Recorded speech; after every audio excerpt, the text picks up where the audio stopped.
And welcome Vincent by Sunny पे। Actually आज का जो टॉपिक है ये मेरे लिए ही बहुत इम्पोर्टेंट नहीं, मेरे सारे कलीग्स और आप भी इसे रिलेट कर पाएंगे अगर आपने ऐसी किसी सिचुएशन में कभी भविष्य में या फिर पास्ट में आपको आना पड़ेगा तो आप इसे याद कर पाएंगे इस वीडियो को कि ये इस तरीके की एक वीडियो आई थी और एक्चुअली में यही एक कल्चर बन के रह चुका है। हमारी एक दोस्त थी पिछले 1-2 साल से वो मेरी दोस्त है। उसने लगातार कहीं अलग-अलग जगह पे जॉब्स करी हैं, बीपीओ सेक्टर्स में जॉब करी है, लेकिन उसे एक बहुत ही एक रेप्यूटेड कंपनी में जॉब मिल गई वर्क फ्रॉम होम। तो इससे शुरू में तो वो बहुत ही खुश थी, हम लोग को भी उसने बताया तो मुझे लगा कि हाँ, ये तो बहुत अच्छा है, डिसेंट सी सैलरी मिल रही है, वर्क फ्रॉम होम जॉब है, एक लिमिटेड समय होगा, आपका किराया बचता है आने-जाने का और ये सारी चीज़ें बहुत सेव हो जाता है, घर में अपने काम करते हुए भी आराम से काम को अपने वर्क लाइफ को भी बढ़ाया जा सकता है और अच्छे से मेंटेन हो सकती है। मेरा तो यही मानना था कि वर्क एंड पर्सनल लाइफ दोनों को बहुत अच्छे से मेंटेन किया जा सकता है क्योंकि वर्क फ्रॉम होम कर रहे हैं और सभी लोग जब वर्क फ्रॉम होम कर रहे होंगे तो आपके सीनियर्स भी कर रहे होंगे तो वो आपकी इन प्रॉब्लम्स को समझेंगे।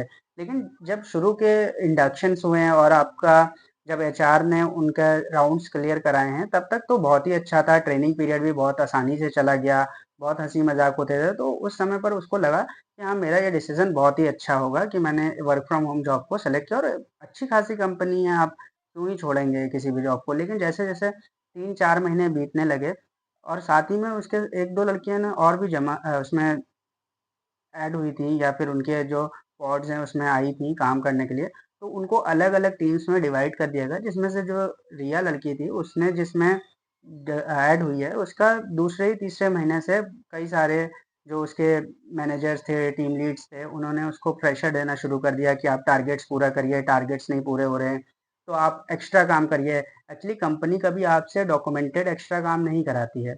कंपनी आपको आपके वर्किंग आवर्स को कंप्लीट कराने के बाद पर्सनल बेसिस पे काम देती है जो कि कहीं रिटर्न नहीं होते हैं। जैसे कि आप अपने ये डेटा को सुधारने के लिए आप क्या इम्प्रूवमेंट कर रहे हैं, उसके प्लान्स उसको प्रोवाइड कर दिए गए। अब धीमे-धीमे जब वो उसमें इम्प्रूवमेंट के लिए तैयार होने लगी तो उसने देखा कि जब वो एक डेटा को इम्प्रूव करती है तो एक डेटा खराब होने लग जा रहा है और इसी तरह से उसका काम कम नहीं हो रहा है। कभी भी मीटिंग्स अरेंज हो जा रही हैं, क्योंकि घर से काम कर रहे हो तो सुबह 6 बजे भी मीटिंग हो जा रही है। अगर आपने नहीं समय पे जॉइन करा तो उसे और आगे के लिए पुश करा जा रहा है। उसको इतना मेंटली स्ट्रेस कर दिया गया कि उसने आखिरकार डिसाइड किया कि मैं इस जॉब को क्विट करने वाली हूँ। लेकिन जब मेरी से उससे बात हुई तो उसके पास और कोई जॉब थी नहीं और जहाँ पर वो कर रही थी ऑर्गेनाइजेशन में, वहाँ पर भी कोई वैकेंसी दोबारा आने नहीं वाली थी। तो मैंने उसे यही समझाया कि आप अभी इस जॉब को कंटिन्यू करें, लेकिन हाँ, साथ-साथ एक जॉब को देखते रहें। वर्क फ्रॉम होम सभी जगह पर टॉक्सिक नहीं है, लेकिन कुछ जो मैनेजर्स एंड टीम लीड्स होते हैं वो अपने जो गोल्स हैं उसको अचीव करने के लिए आपको परेशान करते हैं। हो सकता है कि आप एक एवरेज वर्क कर रहे हों, लेकिन ज़रूरी नहीं है कि वो उस एवरेज वर्क से सैटिस्फाइड हों। आप अपनी जॉब को सेव रखने के लिए एक उतना काम कर सकते हैं जिससे आपकी जॉब सेव रहे और आपको यहाँ से कोई ऑर्गेनाइजेशन से निकाले नहीं और उनका भी काम चलता रहे जो प्रोडक्टिविटी एवरेज रेट पे चाहिए। लेकिन आपका जो बॉस होगा वो हमेशा आपको पुश करेगा एक्स्ट्रा ऑर्डिनरी काम करने के लिए। देखिए, आपको करना भी चाहिए क्योंकि आपको भी अपने कंपनी में ग्रोथ चाहिए, लेकिन आप उसी स्तर तक करिए जहाँ तक आप मेंटली स्ट्रेस में नहीं जा रहे हैं, आपको फिज़िकली प्रॉब्लम्स नहीं हो रही हैं या फिर आपकी जो पर्सनल रिलेशन है वो खराब नहीं हो रहे हैं। क्योंकि आप जॉब तो इसीलिए करते हैं ना क्योंकि आपकी हेल्थ अच्छी रहे, आप मेंटली स्टेबल रहें, आपके रिलेशनशिप्स अच्छे से रहें। लेकिन कभी-कभी ऐसा होने लग जाता है कि जॉब के चक्कर में आप अपने पर्सनल लाइफ़ को भूलते जाते हैं।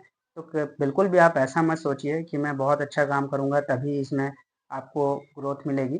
आजकल तो वैसे भी आप जब ग्रोथ के लिए जाते हैं तो आपसे कई क्वेश्चन्स होने लग जाते हैं जो कि आपने चाहे कितना भी अच्छा वर्क किया हो। आपका बॉस तो कहिए आपको 10-10, 15-15 साल तक ऐसे ही टहलाता रहे, हाँ, ये होगा, आप बहुत अच्छा काम करते हो लेकिन आपका हो नहीं रहा है कुछ। आपके साथी कलीग्स जो कि कुछ भी करके प्रमोट हो रहे हैं या आपको देखने को मिल रहा है कि गोल्स अचीव कर रहे हैं, लेकिन आप क्यों नहीं कर रहे हैं? क्योंकि आप उस बॉस का काम उसको इम्पोर्टेंट नहीं है, आप उस बॉस के साथ किस तरीके का व्यवहार रख रहे हैं, उसकी हाँ में हाँ मिला रहे हैं या नहीं, ये इम्पोर्टेंट हो गया आज के वर्क कल्चर में।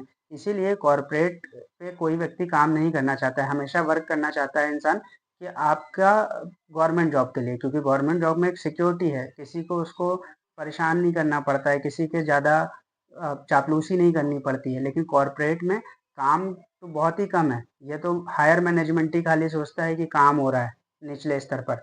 लेकिन यहाँ पर वही बचेगा जो बॉस का चापलूस होगा, बॉस से बहुत प्यार से बात करता होगा। तो आप भी ऐसे वर्क कल्चर को समझिए। अगर आपको ऐसा लगता है कि इस तरीके की समस्याएँ चल रही हैं, तो जॉब को तुरंत छोड़ देना समस्याओं का समाधान नहीं है, इससे आप और प्रॉब्लम में आएँगे और मेंटली स्ट्रेस आएँगे। आप किसी से कुछ बोलिए नहीं, मैं हमेशा आपसे ये कहूँगा कि आप किसी से कुछ बोलिए नहीं, लेकिन आप अपने नए रास्ते को खोजना शुरू कर दीजिए उसी दिन से जिस दिन से आपको ऐसे साइंस देखने को मिल जाएँ। आप हमारी इस चैनल को सब्सक्राइब करें, हमारी जर्नी भी कुछ इसी तरह की है। मैंने भी अपनी लाइफ़ में कुछ ऐसे इंसिडेंट्स देखे हैं और एक्चुअली मैं देखता भी रहता हूँ। अभी तो मैंने न्यू-न्यू अपने यूट्यूब चैनल को शुरू करा है, आपके साथ जुड़ने के लिए कि ये जानने के लिए कि ये सिर्फ़ मेरे ही साथ हुआ है या आप लोग भी इस तरीके की समस्याओं को फ़ेस करते हैं। कमेंट बॉक्स में प्लीज़ इसे बताइए, हम इसे ज़रूर डिस्कस करेंगे हमारी टीम के साथ। इनसाइड बाय सनी को आप प्लीज़ सब्सक्राइब कीजिए, लाइक कीजिए, लोगों के साथ शेयर कीजिए, इसे ज़्यादा से ज़्यादा परेशान लोगों को बताइए कि ये सिर्फ़ अकेले नहीं हैं, हम आप सभी इस समस्याओं में जूझ रहे हैं और हमारा जो हायर मैनेजमेंट है वो हमको किस तरह से एक सिर्फ़ मज़दूर और एक सिर्फ़ प्रोडक्टिविटी मशीन की तरह यूज़ कर रहा है। धन्यवाद।